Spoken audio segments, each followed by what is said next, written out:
आप सभी को 15 अगस्त की बधाई।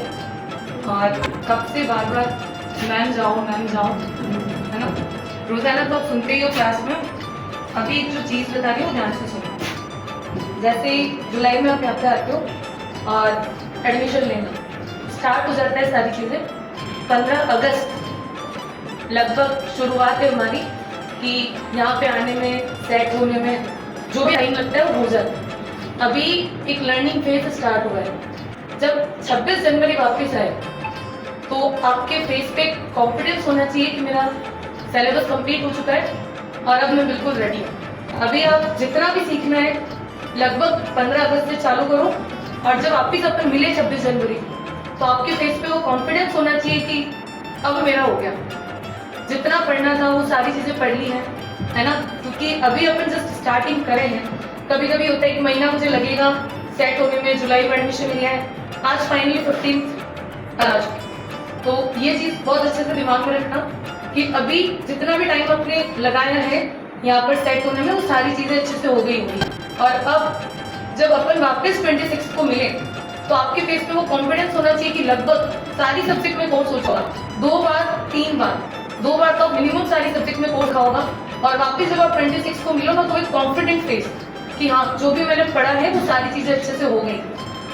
कभी कभी मैं क्लास में बोलती हूँ ना कि चलो अब आपको पढ़ना शुरू करना है, तो आप बोलते हो कि मैम सुबह 8 से 1 बजे तक क्लास लेती, फिर 2 से 6 बजे तक क्लास लेती, तो हमको टाइम ही नहीं मिलता पढ़ने का। हमेशा ये चीज ध्यान रखना, आप अकेले नहीं हो जो आप तैयारी कर रहे हो। आपके जैसे बहुत सारे बच्चे, आप कभी टैलेंट के स्टूडेंट को देखेंगे, कभी कोटा जाके देखेंगे, तो बच्चा इतनी मेहनत कर रहा है। कभी अपने आप को ये मत सोचो कि सिर्फ मैं ही कर रहा हूँ, आप ही टॉप करेंगे। अगर आप ही कर रहे हैं तो आप ही टॉप करेंगे। ये चीज हमेशा ध्यान रखना कि वहां पर बैठा हुआ बच्चा भी आपसे ज्यादा गुना मेहनत कर रहा है। समझ में आ रही?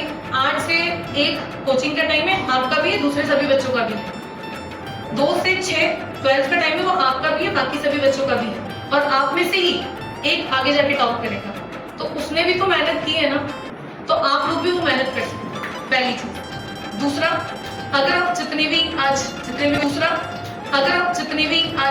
मेरे सीनियर टीचर्स हैं और जो भी कलीग्स हैं साथ के, उन्होंने आपको बहुत अच्छे से मोटिवेट किया है, हर चीज को बहुत अच्छे से समझाया है। आप हमेशा ये ध्यान रखना, जो लाइफ में चाहते हो वो बहुत मन में सोच के रखना है कि मेरे को करना है, या तो आर या फिर पार। लड़ाई या तो आर की होनी चाहिए या पार, या तो मैं पूरा टॉप ही कर जाऊं और या फिर मुझे पढ़ना ही नहीं है। अगर जब घर से निकले हैं और यहाँ पर जैसे अपन स्टेप रखते हैं, एनसीए में एडमिशन लेने से सिलेक्शन नहीं होगा, ये तो आपकी पहली सीढ़ी है खाली। यहाँ पर रह के मेहनत करने से आपका सिलेक्शन होगा, ये चीज दिमाग में अच्छे से उतारना। दूसरा, लाइन तो बहुत सारी होती है मोटिवेशनल, पर मेरी जो लाइन है मैं आपको बता रही हूँ, और अच्छे से ध्यान से सुनना।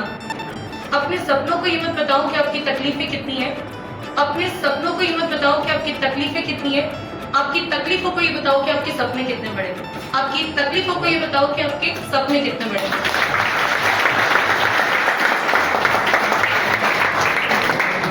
और हमेशा अवेटेड तन्वी में स्पीच दो, ये सब आपकी वजह से इतना अच्छा कॉन्फिडेंस आया है।